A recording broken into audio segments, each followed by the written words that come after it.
भगवान से प्रार्थना करना और उनके शरण होना।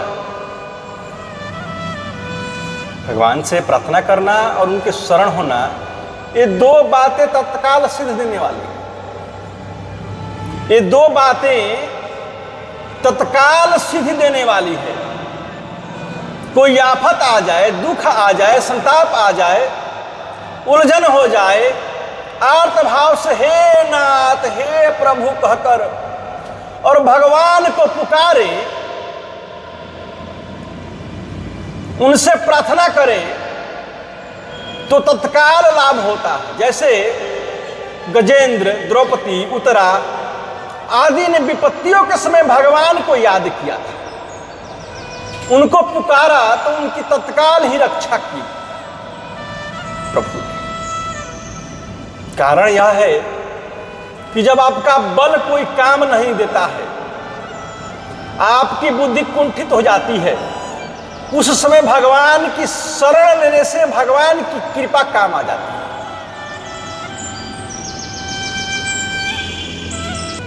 जब गजेंद्र ग्राह से अपने को न छुड़ा सकने के कारण अपने बल से और अपने साथियों से निराश हो गया, तो वह भगवान की शरण में गया और भगवान ने उसको ग्राह से मुक्ति दिलाई। चीर हरण के समय जब द्रौपदी सब तरफ से निराश हो गई, किसी ने भी सहायता नहीं किया, किसी ने भी उनकी प्रार्थना नहीं सुनी, तब उसने भगवान को पुकारा और भगवान ने उनकी रक्षा की। जब अश्वत्थामा ने ब्रह्मास्त्र अस्त्र को छोड़ा उत्तरा के गर्भ को नष्ट करने के लिए, तो ब्रह्मास्त्र आने लगा। तब उत्तरा ने सर्वथा भगवान के शरण होकर उनको पुकारा और भगवान ने उनकी गर्भ की रक्षा की। जब अर्जुन कर्तव्य का निर्वाह न कर सकने के कारण अपनी बुद्धि से निराश हो गए, तब वे भगवान की शरण में गए और भगवान ने संसार का उद्धार करने के लिए गीता का उपदेश दिया और गीता के उपदेश के द्वारा उनके मोह का नाश किया। तो भगवान की कृपा से जो काम होता है वह अपने बल बुद्धि से कभी नहीं होता है, परंतु जब तक अपना बल पूरा ना लगा दे तब तक भीतर से असली प्रार्थना नहीं होती। कारण है कि अपना बल पूरा लगाने से जब अपने में निर्बलता का अनुभव होने लगता है, तब अपने बल का भरोसा टूट जाता है और अपने बल का भरोसा छूटने से ही असली प्रार्थना होती है। बुद्धिर्विकुंठिता नाथ समाप्ता मम युक्तयः। अपनी बुद्धि कुंठित हो जाए, अपनी युक्तियां अपना उद्योग सब फेल हो जाए, ऐसे समय में असली प्रार्थना होती है। नहीं तो अपने बल आदि के अभिमान का अंश रहने से नकली प्रार्थना होती है और नकली प्रार्थना काम नहीं होता है। जो लोग कहते हैं कि हमने प्रार्थना की पर कुछ नहीं हुआ, तो वास्तव में उसने असली प्रार्थना हुई ही नहीं, प्रार्थना की ही नहीं।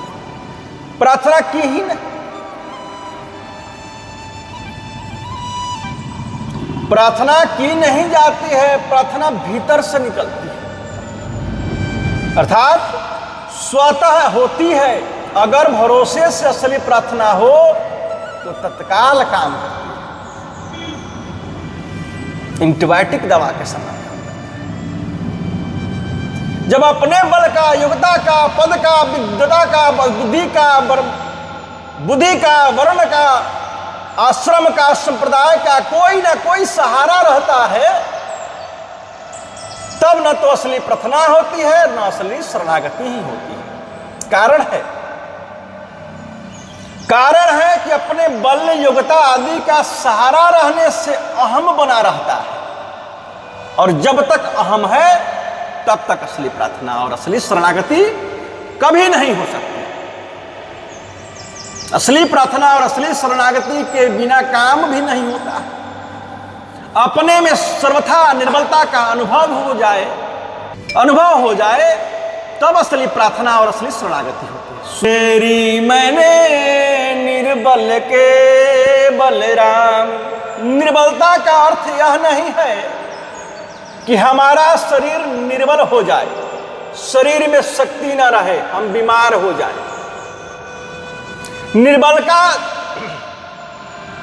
निर्बलता का अर्थ है अपने बल से निराश हो जाना, अपने बल का किंचन मात्र भी सहारा, भरोसा या अभिमान न हो। बुद्धि बल, मनोबल, धन बल, तन बल, बाहुबल, विद्या बल आदि सबसे निराशा हो जाए और भगवत प्राप्ति की तीव्र आशा हो जाए, तब प्रार्थना तत्काल काम करती है। अपने बल की आशा रहे और भगवत प्राप्ति से निराशा हो जाए तब प्रार्थना काम नहीं करती। अब भगवान के पास गए मंदिर में और मंदिर में जाकर लड़ने लगे, तो मंदिर में जाकर आप लड़ाई करने लगिएगा तब भगवान की पूजा करने गए हैं, वहां पर आपका तो अभिमान है, आपका धन का अभिमान होगा, बल का अभिमान है। आप वहां जाकर लड़ाई कीजिएगा, झगड़ा कीजिएगा, इससे भगवान सुनेंगे? कभी नहीं सुनेंगे। भगवान के पास जाइए तो अपना बल, बुद्धि, मनोबल, धनोबल, तन बल, बाहुबल, विद्या बल, जितना कुछ भी है, जितना कुछ भी है सबको छोड़ दीजिए। सोचिए कि हमारे पास किसी चीज का भी बल नहीं है और भगवान के पास जो है सब बल का त्याग करके भगवान की शरणागति होनी चाहिए।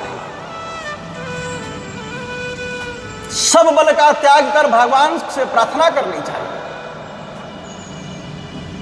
तब प्रार्थना काम करती है। तो ऐसा कोई भी असंभव काम नहीं है जो भगवान की प्रार्थना से संभव न हो जाए। कारण है कि भगवान का बल अपार है, असीम है, अनंत है। भगवान के बल का वर्णन शब्दों से कोई भी नहीं कर सकता है।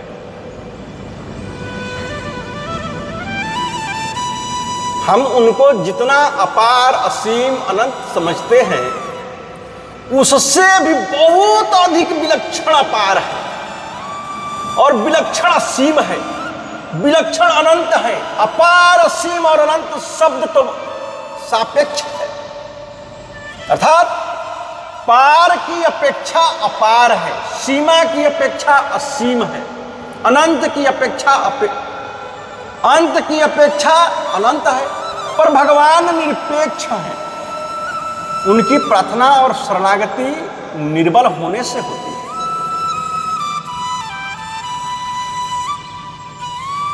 जब लगी गज बलाय अपन बरत्यो, नेक असर्यो नहीं काम, निर्बल है बलराम पुकार्यो, आए आधे नाम। एक भगवान के सिवाय किसी का आश्रय ना रहे, एक भरोसे, एक बल, एक आस विश्वास, एक राम धन श्याम हित चातक तुलसी। जब तक बल, बुद्धि, योग्यता, वर्ण, आश्रम आदि का किंचन मात्र भी आश्रय है तब तक अनन्य पुकार नहीं होती है। अपने बल, बुद्धि आदि का किंचन मात्र भी आश्रय न हो और ऐसा अनुभव हो कि मैं अपने बल, बुद्धि, योग्यता आदि से भगवान को प्राप्त कर ही नहीं सकता, अपने दुख को दूर कर ही नहीं सकता, तब भगवान का बल काम करता है। इसलिए आप सभी को चाहिए कि वह अपने में निर्बलता का अनुभव करके भगवान पर ही निर्भर हो जाए, उनके ही परायण हो जाए कि हे नाथ, आपके सिवाय मेरा कोई आश्रय नहीं है, कोई शक्ति नहीं है, ऐसा होकर निश्चित हो जाए।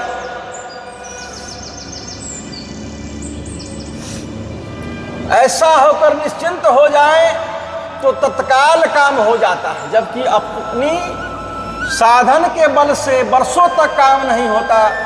इसमें एक मार्मिक बात है कि अपनी शक्ति तो पूरी लगानी चाहिए, पर आश्रय भगवान का ही रखना चाहिए। जरा मरण मोक्षाय मामाश्रित्य यतन्ति ये ते ब्रह्म तद्विदुः कृत्र मध्यात्मं कर्म चाखिलम।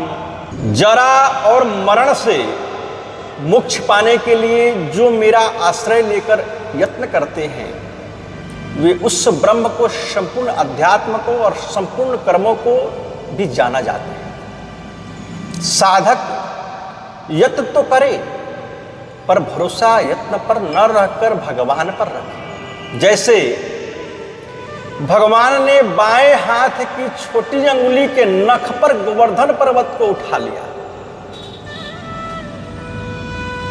नख पर, और ग्वाल बालों से कहा कि सब अपनी अपनी लाठी लगाओ। सबने अपनी अपनी लाठी लगा दी, पर उनके मन में यह भाव आया कि हम सब ग्वाल बालों ने अपनी लाठियों के सहारे से लगाया है, तभी पर्वत ठहरा है।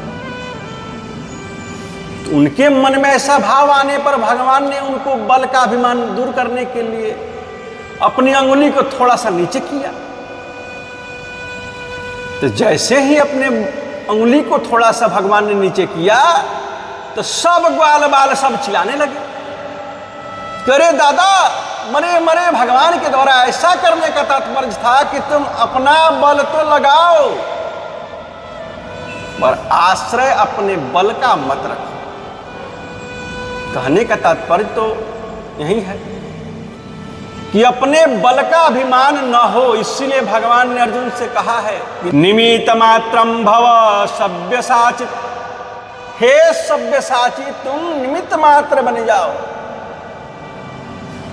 निमित्त मात्र बनने का अर्थ है कि अपनी शक्ति तो पूरी लगाओ, पर अपनी शक्ति का किंचन मात्र भी भरोसा मत रखो। थोड़ा सा काम कर देना, निमित्त मात्र बनना नहीं है। अर्जुन दोनों हाथों से बाण चलाते हैं। ये दाएं हाथों से बाण चलाना, जैसा निशाना मारते थे वैसे ही निशाना बाएं हाथ से बाण चलाकर मारते थे। इसीलिए अर्जुन का नाम सव्यसाची था। भगवान अर्जुन को सव्यसाची संबोधन देकर यह कहते हैं कि तुम अपनी पूरी शक्ति लगाओ, पर मन में यह बात मत रखो कि मेरे बल से, मेरे विद्या से काम हो जाएगा। जो कुछ भी होगा वह सब मेरी कृपा के बल से होगा। इसलिए भगवान की कृपा का आश्रय लेकर प्रार्थना की जाए तो भगवान अपार विलक्षण शक्ति तत्काल काम करती है। मस कहीं करई बिरंची प्रभु, अजही मसकते ही, जो चेतन कह जड़ करई, जड़ ही करई चैतन्य। त्रीनते कुलीस, कुलीस तृण करई। तात्पर्य है कि भगवान संभव को संभव और संभव को असंभव बनाने में सर्वथा समर्थ है। कर्तुम अकर्तुम न था कर्तुम समर्थ, उनमें किसी तरह की असामर्थ्य नहीं है। वे सब तरह से परिपूर्ण है। बल, बुद्धि, विद्या, योग्यता आदि किसी भी विषय में उनमें किंचित मात्र भी कमी नहीं है। ऐसे सर्वथा परिपूर्ण सर्वसमर्थ भगवान के साथ हमारा संबंध हो जाए तो उनकी सब शक्ति हमारे में आ जाएगी। जैसे बिजली की तार के साथ संबंध होने पर पंखा भी चलता है, अंगीठी भी जलती है, बर्फ भी जमती है, प्रकाश भी होता है। एक ही शक्ति से अनेक परस्पर विरोध कार्य हो जाते हैं। ऐसे ही संसार की उत्पत्ति करने में, पालन करने में और संहार करने में एक ही शक्ति काम करती है। जब प्रार्थना के द्वारा भक्त ऐसे सर्वसमर्थ भगवान के सम्मुख हो जाता है, तब उसमें किसी तरह की कमी कैसे रह सकती है? कमी रहने की संभावना ही नहीं है। भगवान कहते हैं यो मामेव समान्मुद्धो जानाति पुरुषोत्तम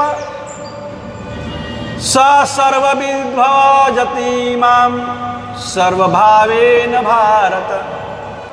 हे भारत, इस प्रकार जो मोह रहित मनुष्य मुझे पुरुषोत्तम जान लेता है, वह सर्वविद मनुष्य सब प्रकार से मेरा ही भजन करता है।